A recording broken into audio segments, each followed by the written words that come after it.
હું doctor Kaushik Shah, Mandvi AIIMS hospital. Mahavir Swami માટે કંઈ બી બોલવા માટે હું તો બહુ નાનો છું, પણ જૈન કુટુંબમાં જન્મ્યો છું, જૈન કુટુંબમાં મોટો થયો છું અને જૈન સમાજ વચ્ચે રહ્યો છું. કદાચ મારા સમાજના હિસાબે જ જામનગર ખાતે સર્જરીનો અભ્યાસ પૂરો કરી અને હું પાછો આવ્યો અને માંડવી મધ્ય જ સેટલ થયો.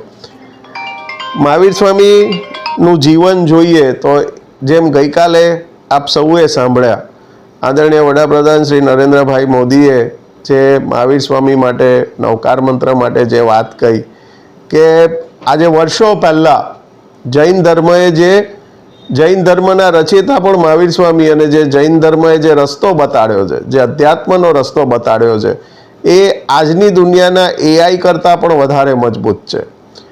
એ અહિંસાની વાત હોય, અપરિગ્રહની વાત હોય, સ્વચ્છતાની વાત હોય કે પાણી બચાવવાની વાત હોય, આ બધા સિદ્ધાંતો આજથી સદીઓ પહેલાં મહાવીર સ્વામીએ પોતાના જીવનમાં, પોતાના ઉપદેશમાં કહ્યા છે. અને એનું આચરણ જો આપણે કરીએ, આજે ડૉક્ટર તરીકે હું વાત કરું તો જૈનો સંધ્યાકાળ વખતે જમી લે, સૂર્યાસ્ત પહેલાં જમી લે. આ વસ્તુનું સાયન્ટિફિક વેલ્યુ આપણે આજે સમજ્યા છીએ કે જમ્યા પછી એટલીસ્ટ 4 કલાકનો ગાળો જો સૂવા પહેલાં રાખવામાં આવે તો શરીરને હાનિકારક ચરબી વધે નહીં.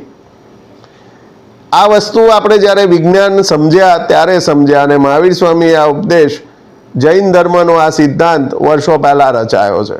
આવી કેટલીક વાતો જૈન ધર્મમાં જે સિદ્ધાંતો રચાયા છે જે આજે સાયન્ટિફિકલી સાચા છે.